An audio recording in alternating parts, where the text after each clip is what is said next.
Bom dia a todos. Mais uma vez nos reunimos com o intuito de refletirmos a palavra do Mestre Jesus, hoje expressa através do Sermão da Montanha. Antes de iniciarmos a nossa reflexão, nós vamos fazer uma oração pedindo o concurso dos bons espíritos para que tudo aquilo que aqui hoje nós falarmos esteja realmente em plena sintonia com o plano espiritual da luz, que não seja apenas as nossas ideias e os nossos estudos, mas seja o produto da fé e da reflexão dos nossos irmãos mais evoluídos que constantemente trabalham pela felicidade do mundo, pela evolução do planeta Terra, pelo nosso amadurecimento espiritual. Vamos iniciar orando da mesma forma como Jesus nos ensinou. Pai nosso, que estais nos céus, santificado seja o vosso nome. Venha a nós o vosso reino e seja feita a vossa vontade, assim na terra como no céu. O pão nosso de cada dia nos dai hoje. Perdoai-nos as nossas dívidas, assim como nós perdoamos aos nossos devedores. E não nos deixeis cair em erros e tentações, mas livrai-nos de todo o mal. Porque vosso Senhor Deus são o poder, o reino e a glória, para sempre. Que assim seja. Graças a Deus, graças a Jesus. Vamos falar do Sermão da Montanha. Sem sombra de dúvida, o sermão mais complexo, mais rico e mais profundo de significado que o Mestre Jesus pronunciou durante a sua estada, durante a sua encarnação abençoada no planeta Terra. Esclarecendo que esse sermão ele foi pronunciado por Jesus num local que hoje é chamado Monte das Bem-aventuranças, também conhecido por Monte das Beatitudes. Entre os hebreus, o nome dessa montanha ou desse monte é Kurum Atia, Kurum Atia. E foi lá que Jesus também pronunciou depois outra grande pregação sua, que é a parábola do semeador, bastante conhecida por todos nós. Vamos retomar o texto muito bem narrado no Evangelho de São Mateus, no capítulo 5, do versículo 1 até o versículo 12. Lembrando que o Sermão da Montanha se inicia no capítulo 5 e somente será encerrado no capítulo 7 de Mateus. Mas nós vamos pegar agora do versículo 1 até o versículo 12 para refletirmos um pouco sobre os ensinamentos de Jesus. E Jesus, vendo a multidão, subiu a um monte e, assentando-se, aproximaram-se dele os seus discípulos. E, abrindo a sua boca, os ensinava, dizendo: Bem-aventurados os pobres de espírito, porque deles é o reino dos céus. Bem-aventurados os que choram, porque eles serão consolados. Bem-aventurados os mansos, porque eles herdarão a terra. Bem-aventurados os que têm fome e sede de justiça, porque serão fartos. Bem-aventurados os misericordiosos, porque alcançarão misericórdia. Bem-aventurados os limpos de coração, porque verão a Deus. Bem-aventurados os pacificadores, porque serão chamados filhos de Deus. Bem-aventurados os que sofrem perseguição por causa da justiça, porque deles é o reino dos céus. Bem-aventurados sois vós, quando vos injuriarem e perseguirem, e mentindo disserem todo mal contra vós por minha causa. Exultai e alegrai-vos, porque é grande o vosso galardão nos céus, porque assim perseguiram os profetas que foram antes de vós. Sem sombra de dúvida, uma narrativa que sintetiza muitos dos conhecimentos, para não dizer todos, de uma forma brilhante, que são associados ao verdadeiro cristianismo. O cristianismo puro, livre de qualquer participação infeliz, livre de qualquer participação e interpretação infeliz dos homens. Nesse sermão, Jesus, com maestria, consegue designar para nós, de uma maneira bastante profunda, uma relação completa daqueles que são bem-aventurados aos olhos de Deus, daqueles que participarão efetivamente do reino de Deus. E todos nós participaremos, só que em momentos diferentes, dependendo da nossa evolução espiritual. Eu quero recordar aqui as palavras do grande líder espiritual do povo indiano, Mohandas Gandhi, Mahatma, né, que é uma expressão que quer dizer a grande alma, com a qual o povo indiano se referiu e se refere até hoje a Mohandas Gandhi. Mahatma Gandhi disse assim: se perdessem todos os livros sacros da humanidade e só se salvasse o Sermão da Montanha, nada estaria perdido. Olha só, vou repetir. Se perdessem todos os livros sacros da humanidade e só se salvasse o Sermão da Montanha, nada estaria perdido. Veja que ele não disse só as Sagradas Escrituras cristãs, a Bíblia, mas ele está se referindo a todos os livros das diversas religiões do mundo todo. Gandhi afirma que se todos tivessem se perdido e somente o Sermão da Montanha tivesse sido salvo, nada estaria perdido.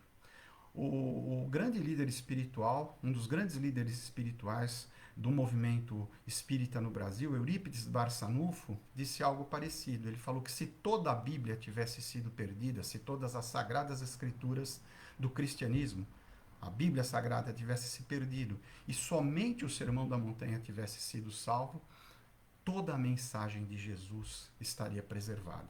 Tamanha é a importância desse sermão de Jesus, dessa pregação, desse querigma de nosso Senhor Jesus Cristo.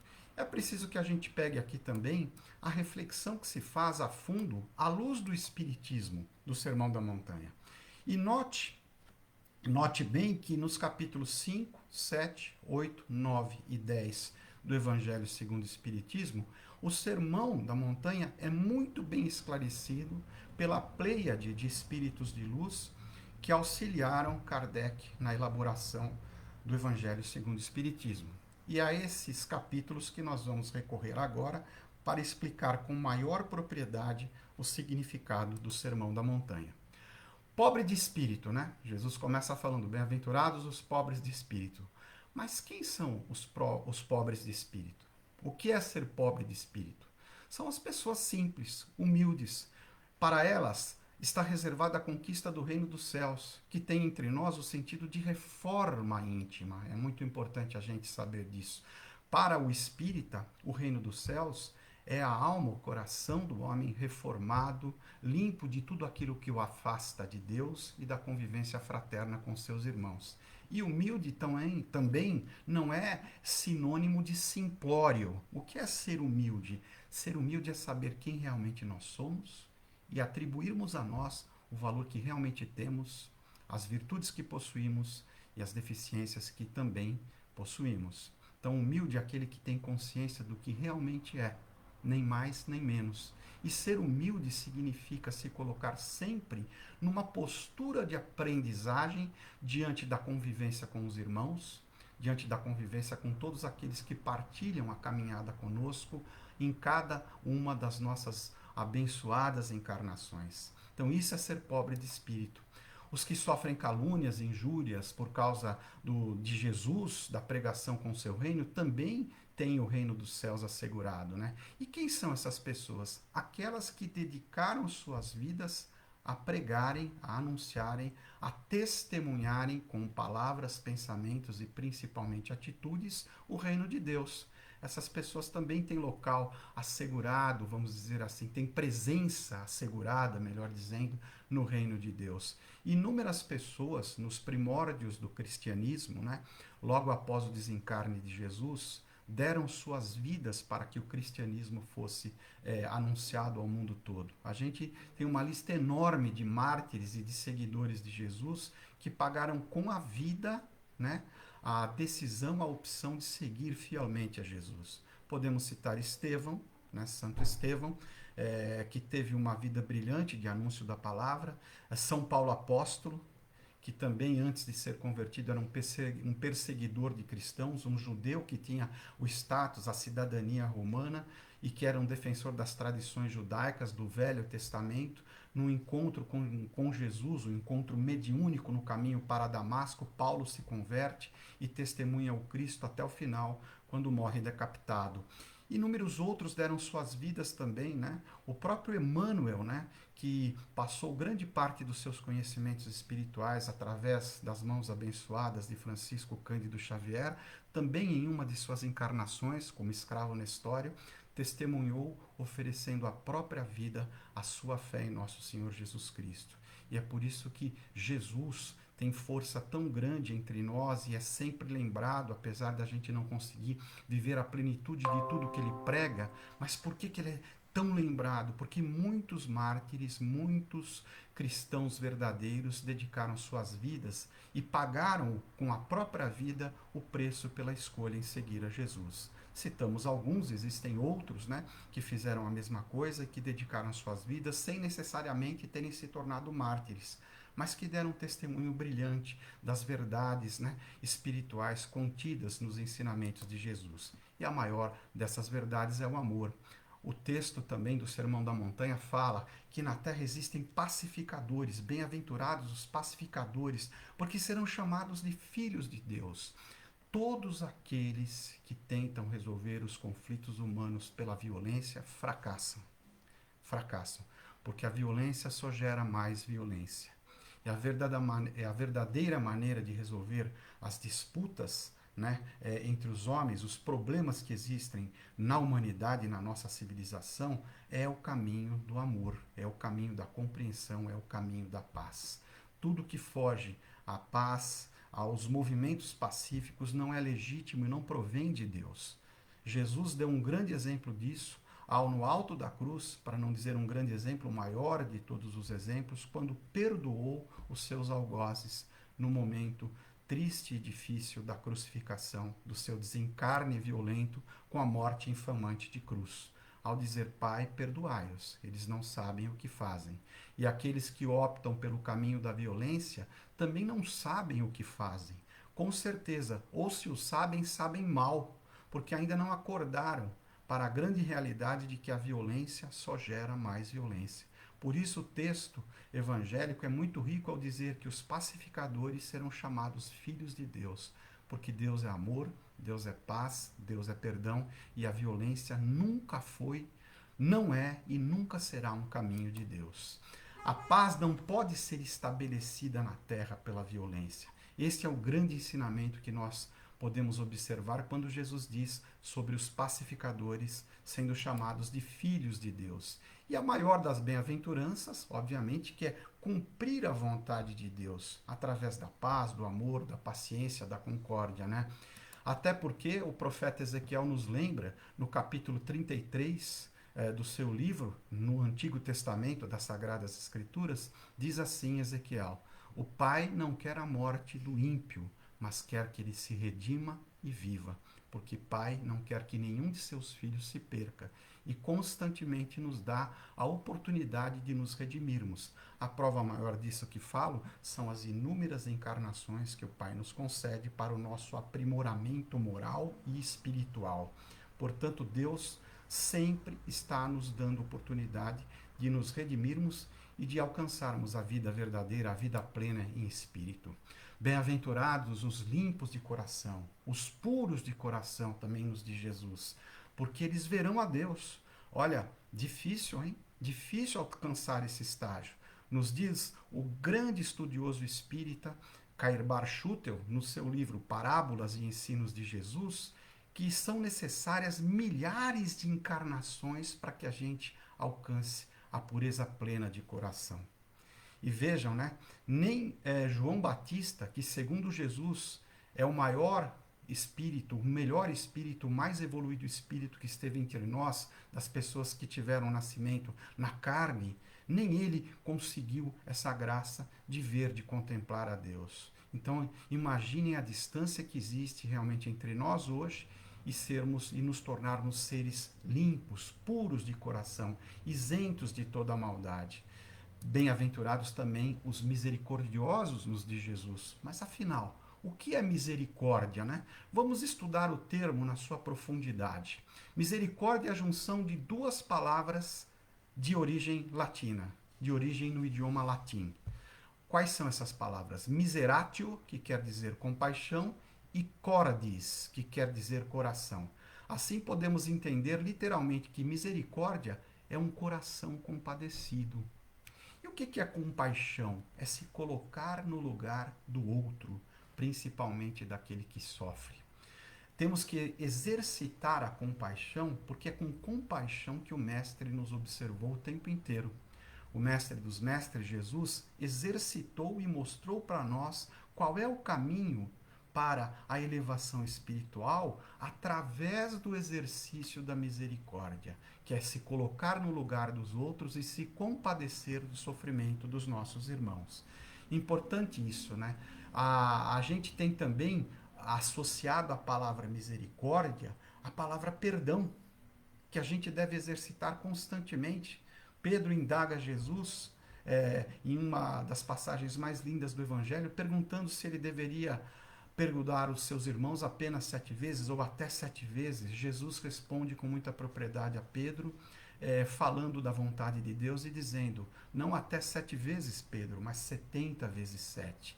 E o que seria de nós e de toda a humanidade se Deus não praticasse constantemente o perdão para conosco?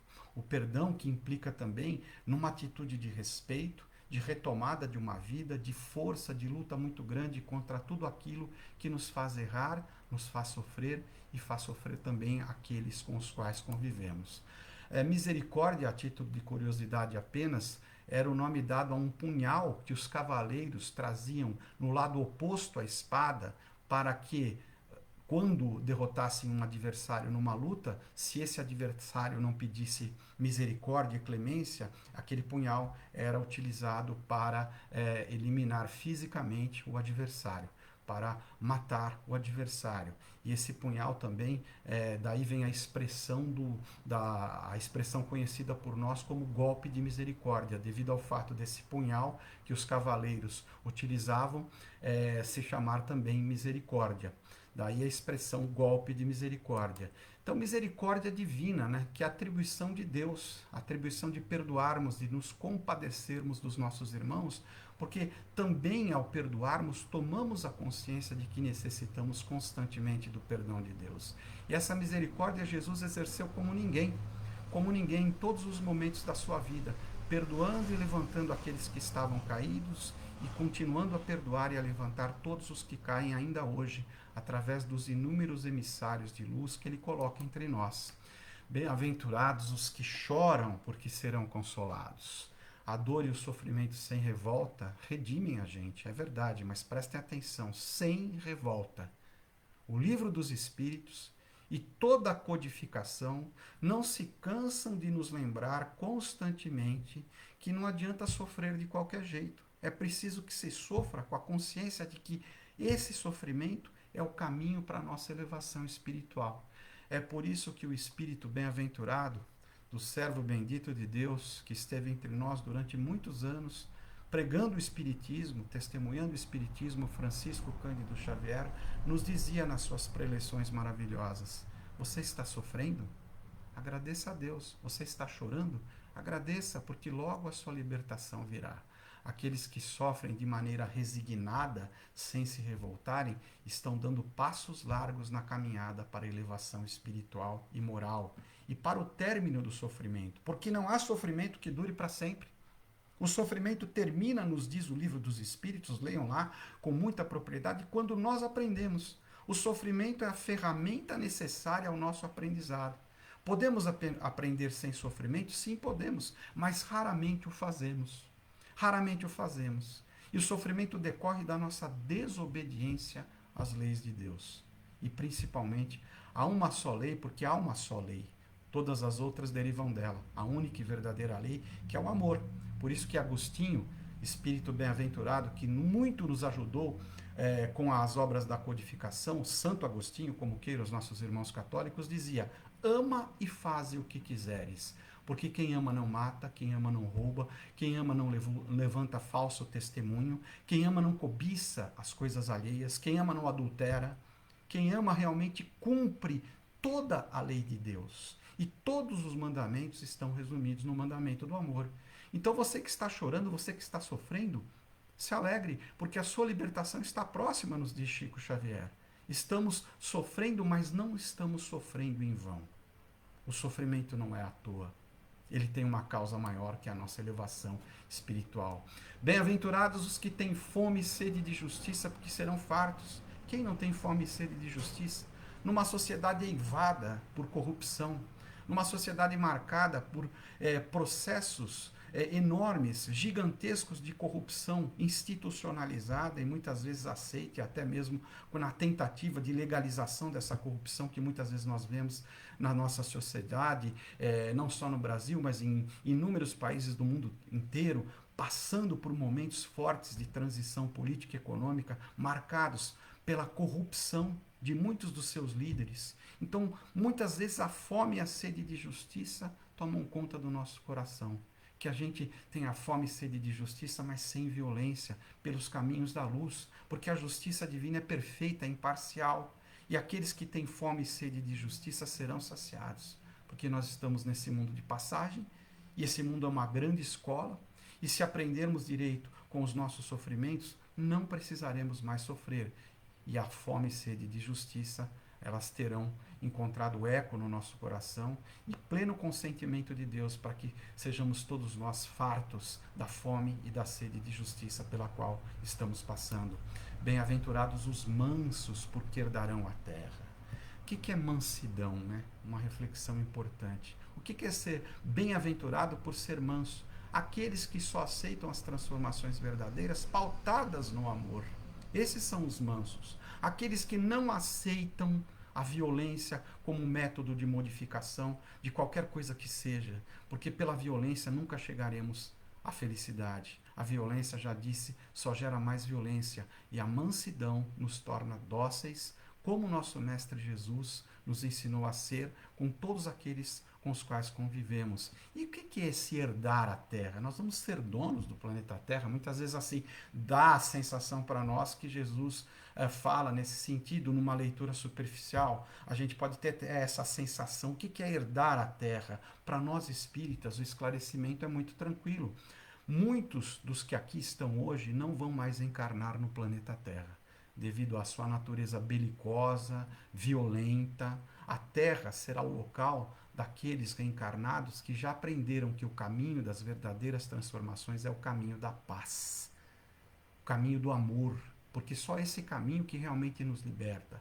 Por isso, aqueles que são verdadeiramente mansos continuarão reencarnando na Terra, mas na transição planetária para um mundo de regeneração, deixando de ser um mundo de provas e expiações e se tornando um mundo de regeneração, a Terra somente receberá aqui espíritos que tenham aprendido a transformação verdadeira através da lei do amor. Isso que significa herdar a Terra para nós que somos espíritas. E aqui eu gostaria de lembrar, né, que os rebeldes e os obstinados não mais aqui nascerão, mas eles terão a oportunidade de nascer em outros planetas, em outros mundos, adequados a seu estágio evolutivo para que continuem o seu processo de evolução. Porque Deus não desampara ninguém e porque Jesus não irá perder nenhuma de suas ovelhas.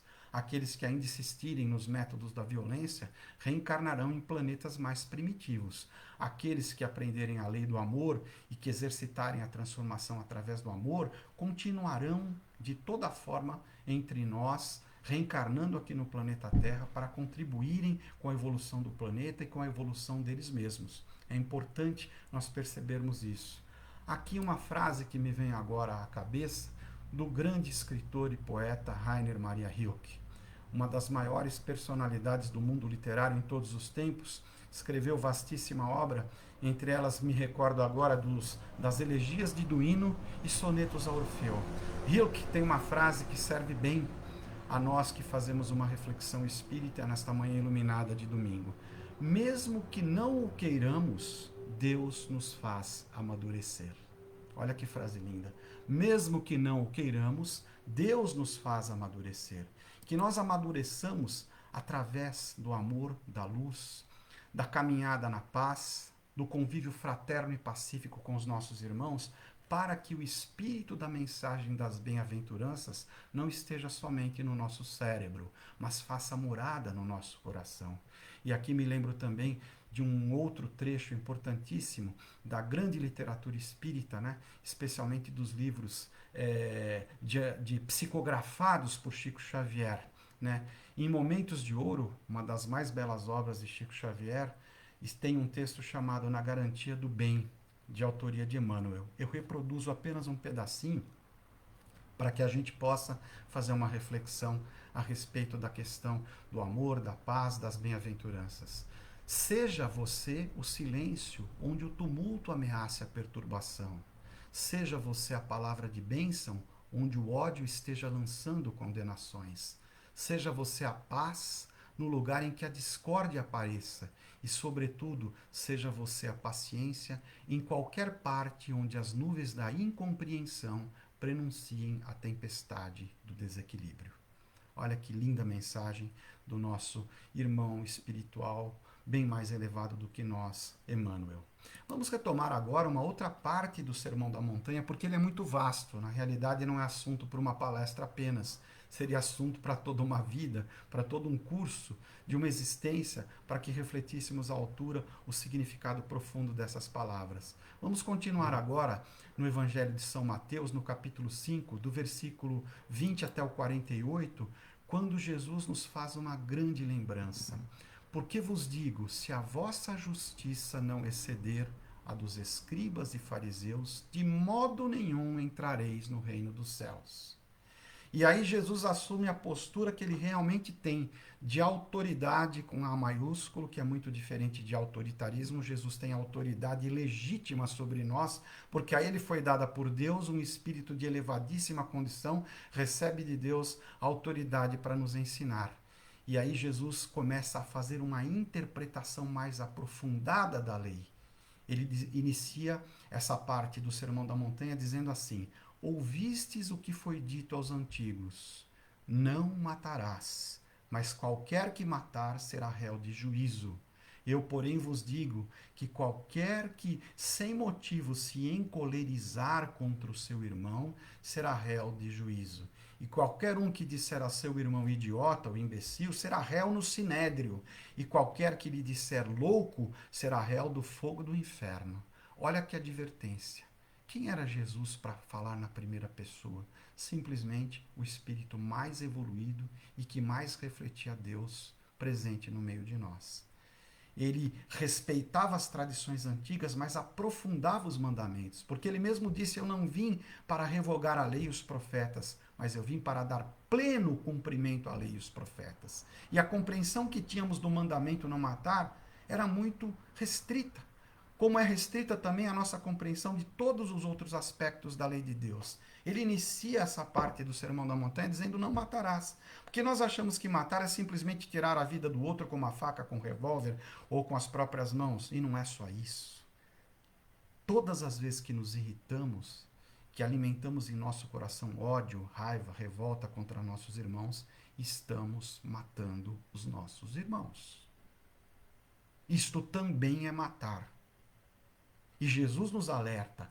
Veja, ele não fica na superfície da lei. Ele aprofunda a lei.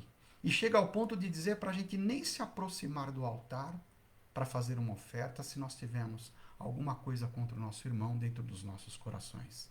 E recomenda a conciliação fraterna para não acontecer dos nossos irmãos nos entregarem ao tribunal e à justiça dos homens, que, como nós sabemos, são tribunais e uma justiça extremamente falhos, repletos de injustiças. Mas a justiça de Deus é plena e perfeita. Prossegue Jesus dizendo: ouvistes o que foi dito aos antigos, né?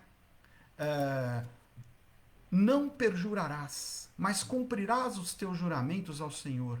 Eu, porém, vos digo que de maneira nenhuma jureis nem pelo céu, porque é o trono de Deus, nem pela terra, porque é o escabelo dos seus pés, nem por Jerusalém, porque é a cidade grande, nem jurarás pela tua cabeça, porque a gente não pode fazer branco ou preto nenhum dos nossos fios de cabelo.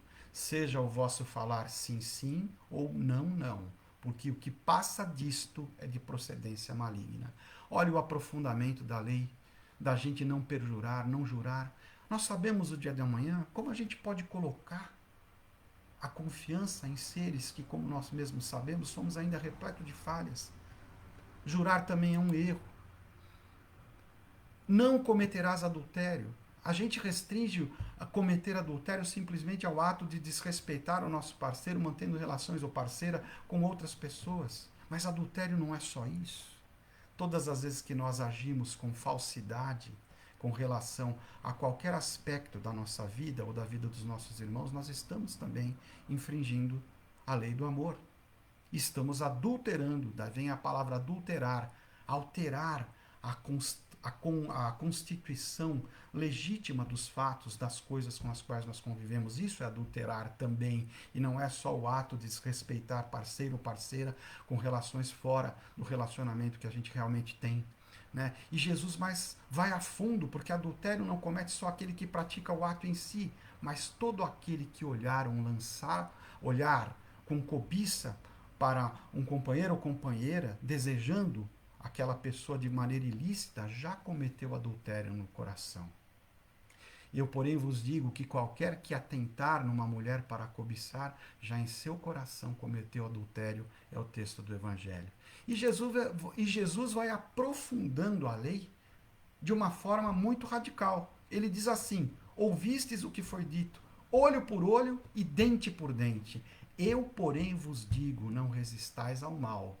Mas, se qualquer que te bater na face direita, oferece-lhe também a outra, e ao que quiser pleitear contigo, atirar-te a túnica, larga-lhe também a capa. Né? Olho por olho, dente por dente. Se fosse assim, como diz Gandhi, né, o mundo seria uma civilização de cegos e banguelos. Por isso que não pode ser olho por olho, dente por dente, tem que haver a lei do amor, tem que haver o perdão. Né? E olho por olho e dente por dente é remanescente de um atraso muito grande da nossa civilização, porque a gente sabe que a paz só virá através do perdão. A gente não deve jamais ter no coração o sentimento de vingança. O ódio e a vingança é um copo de veneno, constituem o ódio e a vingança um copo de veneno que o primeiro que toma é aquele que o pratica. Somos nós mesmos. Então vamos parar de nos envenenarmos com esses sentimentos horríveis que nos afastam de Deus e dos nossos irmãos. Ouvistes o que foi dito de Jesus: amarás o teu próximo e odiarás o teu inimigo. Eu, porém, vos digo: amai os vossos inimigos e bendizei os que vos maldizem. Fazei bem aos que vos odeiam e orai pelos que vos maltratam e vos perseguem, para que sejais filhos do vosso Pai que está nos céus, porque faz que seu sol se levante sobre os maus e bons, e a chuva desça sobre os justos e injustos. Por que Deus nos recomenda isso? Nós que somos espíritas, por que Jesus fala com tanta propriedade para a gente amar ao próximo, inclusive amar aos nossos inimigos? Porque se não o fizermos nessa encarnação, retornaremos em outras com resgates mais dolorosos. E até que tenhamos aprendido a nos amarmos, continuaremos retornando à Terra para resgates dolorosos que teremos que fazer com os nossos desafetos. Convém ouvir o mandamento de Jesus e já nesta encarnação nos reconciliarmos com os nossos desafetos, orando para que eles vivam bem, para que eles tenham paz e fazendo as pazes com aqueles para os quais nós não emitimos sempre vibrações positivas, com os quais a gente não se dá bem. É isso que nos recomenda o Mestre, para evitar um ciclo de dolorosas reencarnações que teremos que passar para fazermos os reajustes e as harmonizações necessárias à nossa paz interior. É por isso que Jesus nos manda: perdoem os vossos inimigos, orem por eles, porque eles também são nossos irmãos. Os nossos obsessores também. O que nós fizemos para eles em outras encarnações, para que nesta encarnação e nas próximas eles continuem nos obsediando? Com certeza causamos prejuízo a essas pessoas. E agora elas buscam a reharmonização e a justiça na concepção delas. Então vamos fazer as pazes, vamos cultivar o diálogo, o amor, para que a gente evite o ciclo de dolorosas reencarnações que muitas vezes teremos que nos submeter se não acalentarmos no íntimo do nosso coração o sentimento libertador, que é o sentimento do amor. Então vamos nos lembrar disso. E Jesus encerra, vamos dizer assim, a parte mais profunda do Sermão do Monte, narrada desta forma no capítulo 7 de São Mateus, versículo 12. Este versículo e esta frase é chamada pela tradição de estudos das Sagradas Escrituras de todos os tempos como a regra de ouro. Diz Jesus assim: tudo aquilo, portanto, que quereis que os homens vos façam, fazei-o vós a eles, pois esta é a lei e os profetas. Veja, inúmeras páginas, milhares de páginas de livros sagrados, né? De escrituras, de livros de profetas, de recomendações de sábios, de provérbios, de salmos, inúmeras páginas. E tudo pode ser resumido num único princípio. Vejam a sabedoria de Jesus.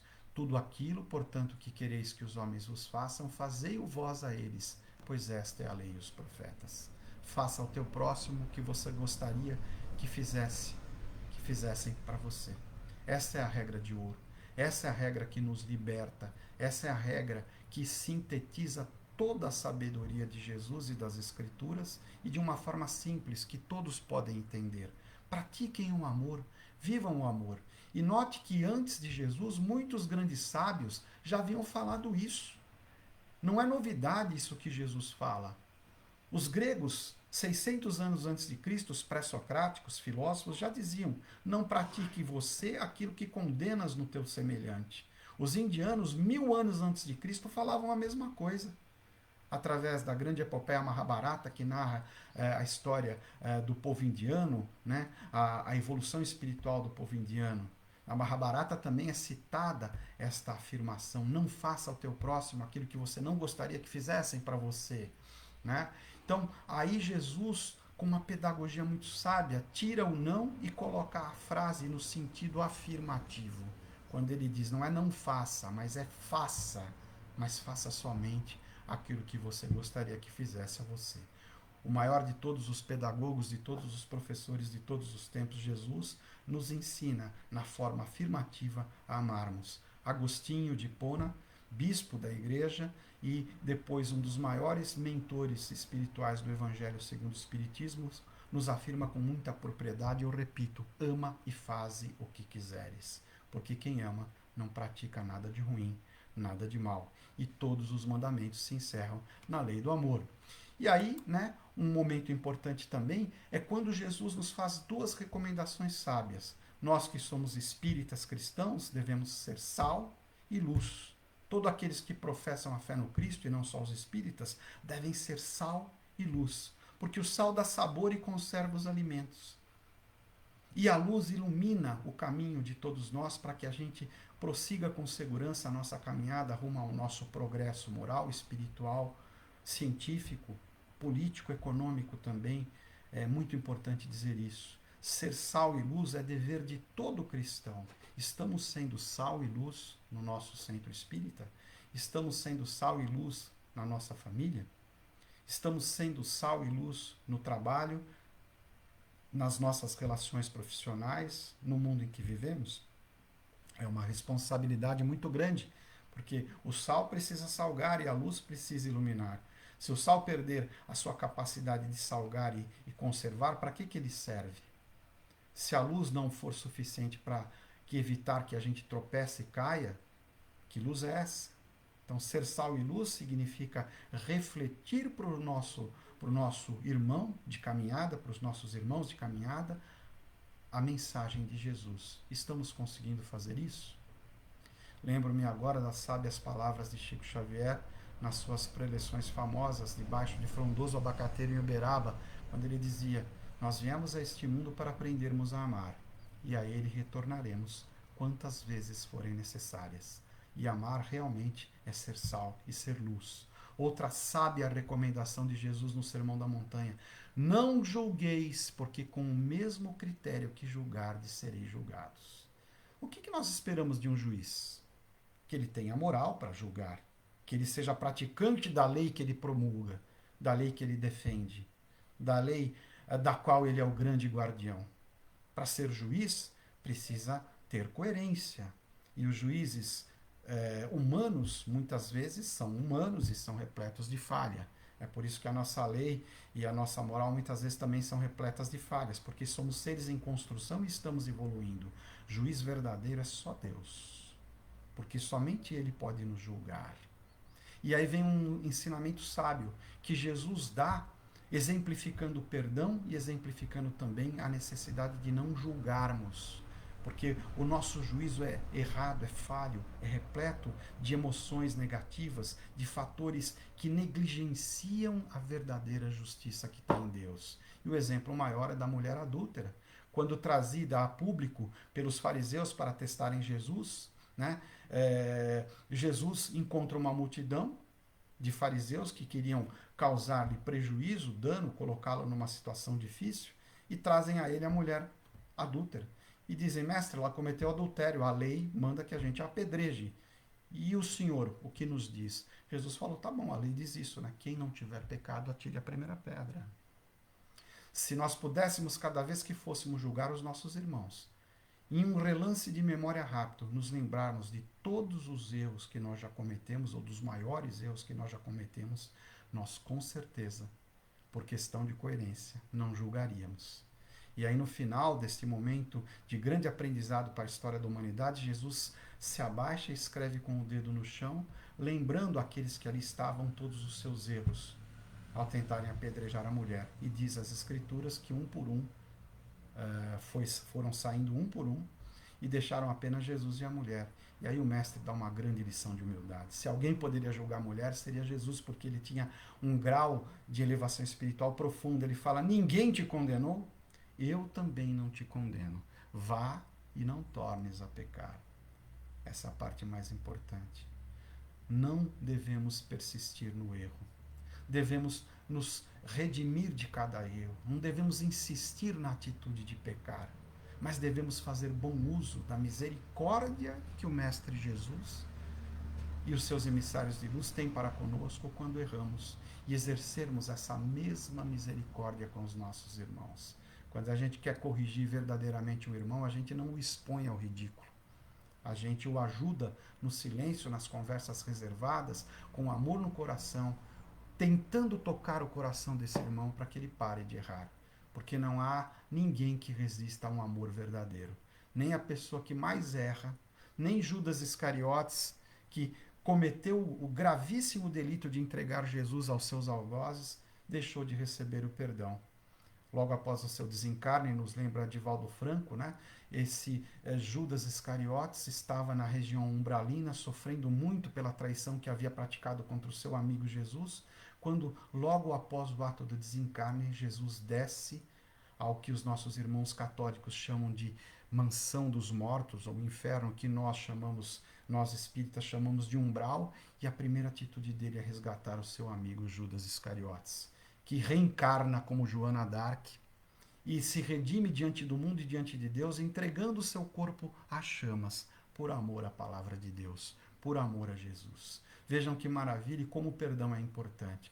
Então aprendamos a não julgar, porque isso é muito importante. Não é coerente com o espírita verdadeiro e cristão a atitude de julgamento, porque nós também erramos. E muitas vezes, se nós estivéssemos no lugar da pessoa que nós acusamos, nós teríamos feito coisas bem piores.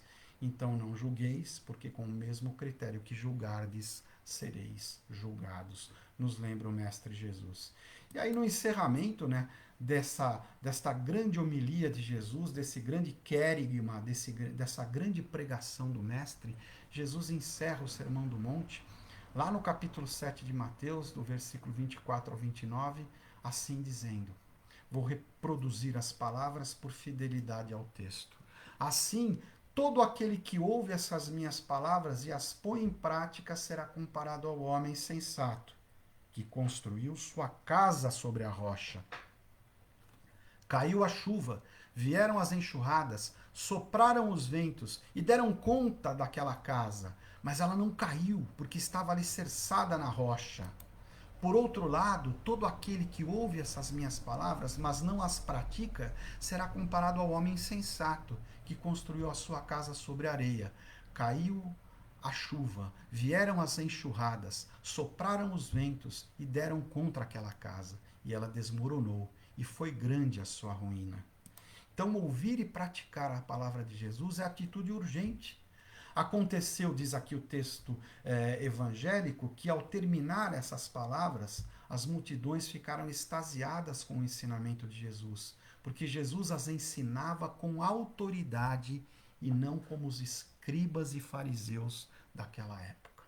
O que é ensinar para a autoridade? A autoridade é um direito legítimo que a pessoa conquista através da sua evolução espiritual. Jesus era dotado de autoridade para falar sobre a lei porque ele era íntegro e é íntegro e continua na sua integridade, honestidade e amor, tocando a cada um de nós. Jesus tinha autoridade para falar. E as multidões ficavam encantadas porque quem as ensinava naquela época não tinha a mesma autoridade de Jesus. E de onde vem a autoridade? Ela está enraizada na coerência, na prática do bem, na sintonia plena entre aquilo que a pessoa fala e aquilo que a pessoa pratica. Jesus era uma pessoa extremamente coerente. E no auge da sua coerência encantava as multidões porque construiu uma autoridade, né, fundamentada no seu infinito amor, na sua coerência. E é com essa autoridade que ele nos falava. Por isso o seu ensinamento encontrava eco no coração das pessoas. Nos narra também na codificação espírita, no livro dos médiuns, que os espíritos sempre respeitam aqueles que moralmente são mais elevados do que eles.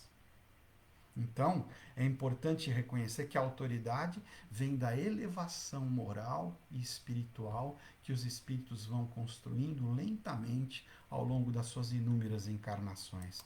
Muito importante isso, essa visão. Devemos procurar urgentemente, irmãos, quitarmos os nossos débitos de vidas pretéritas enquanto estivermos aqui na Terra, evitando contrair novos encargos, evitando julgar, evitando dar com a nossa vida exemplos negativos de revolta, de mágoa, de violência, né? Porque somente isso vai nos colocar em harmonia com o plano divino, em harmonia com o plano espiritual, em harmonia com as nossas próprias consciências. Porque através delas, das nossas consciências, que Deus fala no mais profundo do nosso coração. Então não vamos deixar para resgatar em outras vidas, façamos o máximo de esforço para resgatarmos em cada vida os nossos débitos, nos tornando praticantes da doutrina e lembrando que vamos ter que ter muita paciência, porque não vai ser obra de apenas uma encarnação, mas devemos nos esforçar ao máximo para em cada encarnação fazermos o melhor possível para quitarmos os nossos débitos.